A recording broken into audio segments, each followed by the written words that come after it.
안녕하십니까, 박사호입니다. 이번 방송에서는 카자흐스탄 나제르바예프 일가 네포티즘의 실체를 전해드리겠습니다. 자원에 기반한 돈들은 소수 권력층에 독점됐습니다.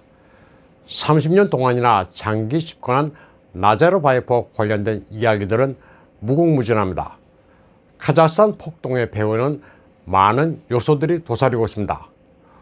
오랜 독재 체제와 빈부격차에 따른 국민들의 환멸에다 중앙아시아의 노른자유를 노리는 강대국들의 이해관계도 얽혀 있습니다. 카자흐스탄 알마티와 누르술탄 등 여러 지역에서 폭동이 일어나자 또카예프 현 대통령은 신속하게 러시아, 벨라루스 등 CSTO의 군대를 불러들여 소란을 평정했습니다. 역사적, 문화적 연고를 내세운 러시아, 1대1로를 범한 금권 외교로 경제적 영향력을 확대해온 중공, 역시 에너지 채굴과 인권 외교를 내세워 러시아, 중공과 각축을 벌이고 있는 미국의 이익이 겹치는 곳이 카자흐스탄입니다. 일단은 이 삼각 대립 구도에서 러시아가 우위를 차지한 것으로 볼 수 있습니다. 그런데 폭동이 발생하게 된다는 중공이 결정적이라는 폭로도 나왔습니다. 미국에 망명하고 있는 중국보 고원구의 주장인데 이 부분은 뒤에 자세히 설명드리도록 하겠습니다. 돌아가는 구도가 굉장히 복잡합니다. 그러면 일단 나제르바예프 일가가 30년 동안의 장기 집권을 통해 어느 정도의 부를 장악했는지부터 설명드리겠습니다. 해외에 있는 이 호화 저택들은 나제르바예프 일가의 것들입니다. 나제르바예프 일가는 유럽과 미국의 부동산에도 수억 달러를 펑펑 썼습니다. 미 정부의 지원을 받는 라디오 프리 유럽, 라디오 리버티가 조사한 결과 나제르바예프 일가의 부동산은 그 규모가 막대했습니다. 드러난 것은 빙산의 일각에 불과합니다. 많은 부동산 거래들은 페이퍼 컴퍼니를 통해 이루어졌습니다.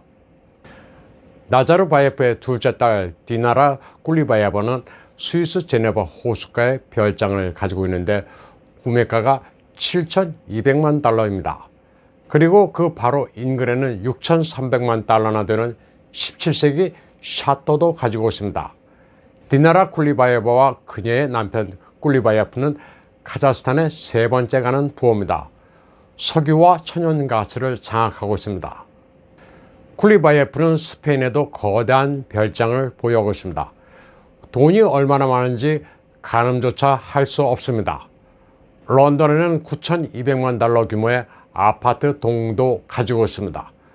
또 영국 앤드루 왕자가 소유했던 가족주택도 3천만 달러를 들여 매입했습니다.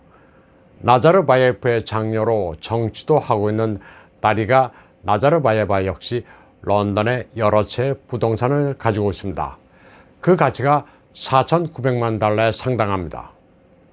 그녀의 아들 누랄리 알리예프는 런던 억만장자 주택 7군에 있는 7,100만 달러짜리 주택 한 채를 매입했습니다. 또한 런던의 베이커 스트릿의 한 블록을 2억 1,400만 달러에 사들였습니다. 딸이가 나제르바예바의 전 남편 라캇 알리예프도 거부입니다. 카자흐스탄 뉴스통신사와 텔레커뮤니케이션, 금융을 장악했습니다. 라캇 알리예프는 호주에서 살인과 기타 범죄 혐의로 재판을 받기도 했습니다. 그는 2015년 호주 감옥에서 사망했는데 이 사건을 계기로 영국 당국은 나제르바예프 일가의 부동산 3건을 석연치 않은 재산으로 간주하고 내사하기도 했습니다. 하지만 영국 법원은 나제르바예프 일가의 손을 들어줬고 이 사건은 없던 일이 되어버렸습니다. 나제르바예프의 친동생 볼랏 나제르바예프는 뉴욕 플라자 호텔 안에 2천만 달러짜리 아파트 한 채를 소유했습니다. 그는 전처와 뉴저지에 있는 2천만 달러짜리 대형 맨션을 두고 법정 다툼을 벌이기도 했습니다. 이들은 프랑스 칸에 있는 3,400만 달러짜리 빌라를 두고도 다툼을 벌였습니다. 나제르바예프 일가는 체크 공화국에도 1,400만 달러짜리 저택을 가지고 있습니다. 나제르바예프 일가는 그러나 이런 재산이 사업 성공으로 취득한 것이지 정치적 커넥션 덕분은 아니라고 주장하고 있습니다. 석유와 천연가스, 우라늄 같은 카자흐스탄이 자랑하는 풍부한 에너지 자원은 나자르바예프 통치 기간 동안 나라를 그럴듯하게 보이는데 일조했습니다. 또 동시에 나자르바예프 일가가 끼리끼리 엄청난 부를 축적하는데도 결정적인 요소였습니다. 이번 폭동의 배후와 관련해 카자흐스탄의 또카예프 대통령과 러시아의 푸틴은 대외 세력이 국내의 불만을 이용해 사주한 마이단 혁명이라고 규정했습니다. 그러나 특정 국가를 지목하지는 않았습니다. 러시아의 여러 매체에 따르면 우크라이나 국적자 등 300명 정도의 전문 시위꾼들이 체포됐습니다. 그런데 미국에 망명하고 있는 중국의 부호 고원군은 1월 5일 방송에서 놀라운 폭로를 했습니다. 카자흐스탄 폭동은 중공이 획책하고 지원했다는 주장입니다. 나자르바예프는 중공의 최고 지도층과 매우 긴밀하다고 합니다. 장저민, 왕치산, 시진핑, 멍제인주 등이 모두 친한데 이들 가운데 가장 친한 게 장저민, 왕치산이라고 합니다.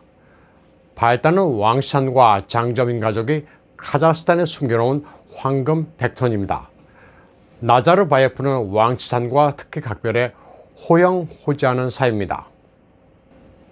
나자르바예프는 중공을 가장 많이 방문한 외국 국가 원수로 하이난다오를 아주 빈번하게 드나들었습니다. 하이난은 왕치산의 최초 세력 기반입니다. 하이난의 일개 지방 항공사인 하이난 항공을 세계적인 항공사로 키운 게 바로 왕치산입니다. 정부 대출을 마구 퍼줘서 하이난 항공은 빛의 속도로 성장했습니다.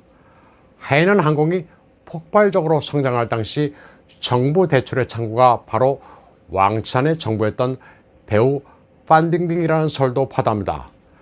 판빙빙의 재산은 타이완의 1년 국방비 규모였습니다.